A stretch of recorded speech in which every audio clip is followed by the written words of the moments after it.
It's now officially enemy of the state.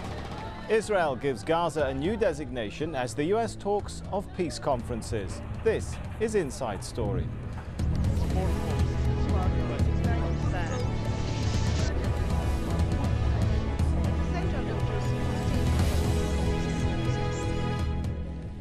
Hello, I'm Sami Zeidan. Palestinians in Gaza have been bracing themselves for new Israeli measures. In the last few weeks, Israeli officials have been meeting to discuss imposing new restrictions on the Gaza Strip. Well, finally on Wednesday, Israel declared the Gaza Strip a hostile entity, raising a lot of questions about its next moves. Hassan Ibrahim has our report. A routine occurrence in the Gaza Strip. The Israeli military carrying out incursions in the Palestinian enclave. They are not the only operations Israel is using in its so-called self-defensive measures. Assassinations or targeted killings of Palestinian activists have also become a common occurrence in the Strip. Some observers see Israel's military operations as a tool to apply pressure on Hamas to give other Palestinian parties more leeway ahead of an upcoming peace conference. Earlier this month, Israel launched military operations across Gaza that left 10 Palestinian casualties. For now, Israel has delayed a large-scale incursions that many Palestinians are bracing for, following a rocket attack on an Israeli military base that wounded 70 soldiers. It is obvious that Ehud Olmert's government, which had come under intense criticism for not being able to hold the rocket attacks from Gaza, had been devising a strategy to deal with Gaza and its besieged population. Now that the Israeli government has declared Gaza an enemy territory, the people of Gaza are expecting the worst. Well, joining us now to discuss the future of Gaza are our guests in the show. In Jerusalem, Ronnie Shakid, a columnist specialising in Palestinian affairs for Yediot Ahronot newspaper. Also in Jerusalem, Stuart Shepard, Gaza field officer of the UN Office for Coordination of Humanitarian Affairs. And from Gaza, Walid Al-Mudallal, professor of political science at the Islamic University of Gaza. Thank you all for being with us. If I could start with Mr. Al-Mudallal, how concerned are people in Gaza about this new designation by Israel? I think everybody in Gaza is affected badly by these steps, which if take place in the coming days, there will be a new disaster or a new catastrophe for the Palestinian, especially in Gaza. If Israel is seriously will go to impose restriction on the people in Gaza, the civilians in Gaza, which considered by the General Secretary today as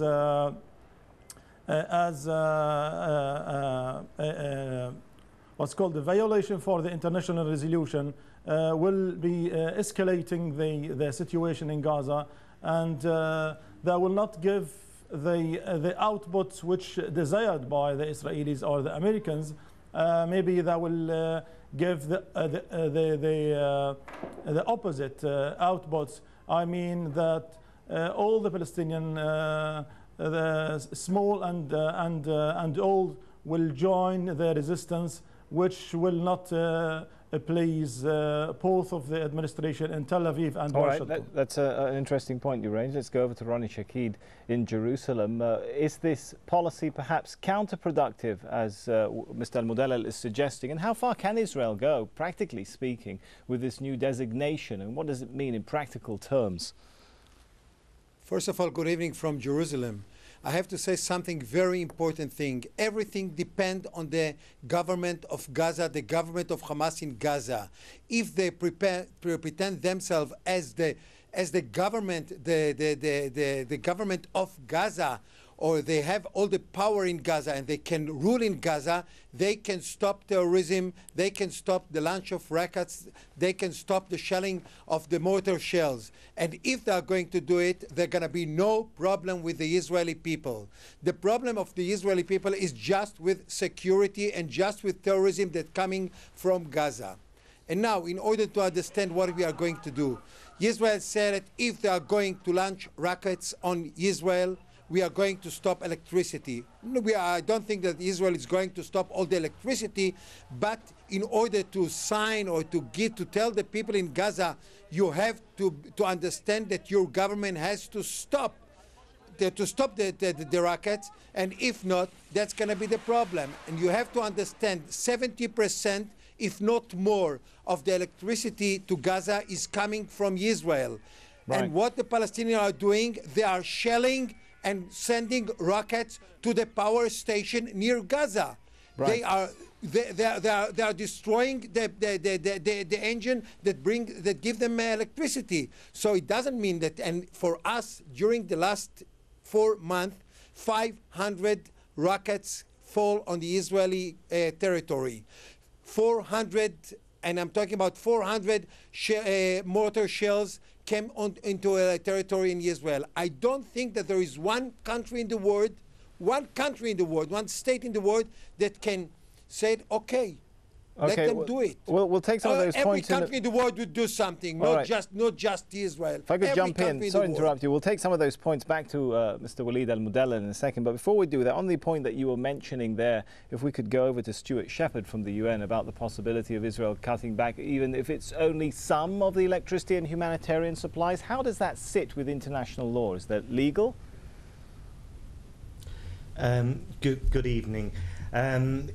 I would just like to point out, the Secretary General came out quite clearly yesterday afternoon following the decision of the Israeli Security Council. He said he was deeply concerned about the possible sanctions, and also stated very clearly that it was contrary to Israel's obligations towards the civilian population under international humanitarian and human rights law. So that point was made very clear by the Secretary General yesterday. Our concern is that basically the threat of fuel cuts and electrical supply. We've actually been in this situation before, back in basically throughout most of July, August, September last year, after the main power station in Gaza was targeted following the seizure of Gilad Shalit. But is it a defence? Sorry to interrupt you, Stuart, but is it a defence, as we were hearing there from Ronnie, for Israel to say, well, we've been under rocket fire, and so this is the way we're going to get back at Gaza? Clearly, we certainly recognise, the threat that Israel does face. We saw the situation last Tuesday. 69 soldiers, as your intro pointed out, injured in Zikim base north of Gaza. The Secretary General also made very clear, in condemning the indiscriminate fire from Gaza, that we're seeing literally dozens of rockets and mortars being fired on a weekly basis towards towns such as Sderot. Our concern, however, lies in the fact that, yes, Israel is taking these actions, but the fact is that the effect will largely be felt by 1.4 million Gazan residents, rather than probably the small, very, very small number of people who are undertaking these hostile actions against the state of Israel. So our concern is about cuts in fuel supply, electricity, because these cuts will be felt immediately and extensively by the Gazan population. All right, let's go over to Gaza. Walid al-Mudallal, listening there to what's been suggested that is coming down the road for Gazans. Do you think that perhaps people in Gaza will start to say maybe firing rockets and what Palestinians call resistance operations are not good for Palestinians? No. All right, we seem to have temporarily lost connection there with Gaza. We'll try and get back to Walid for a second. If we could go back perhaps to Ronnie and ask the question of, if Israel is successful in squeezing Hamas out of the picture, or tightening the screws, and Hamas starts to suffer and lose political support, is that really in Israel's interests itself? Won't that simply convince Hamas to revitalize its role as more of an armed resistance group? And doesn't need to bother with the responsibilities of an authority?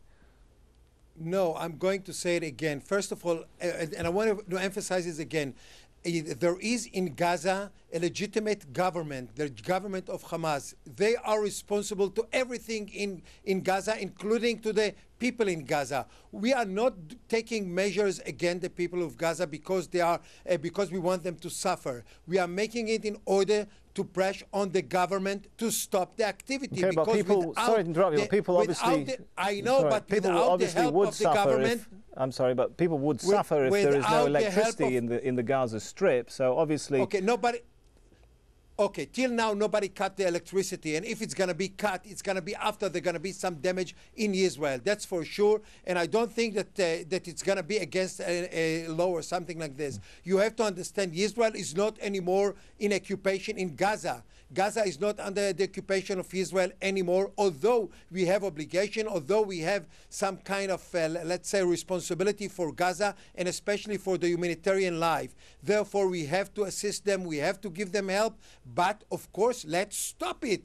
Why it's so hard for Ismail Haniyeh to give an order to stop to shell Israel by rockets and by mortar shells? Who is doing it? The mortar shells is sent to Israel by people of Hamas, and all the other rockets is giving by Hamas to other groups in order to send it to Israel. Why they are doing it?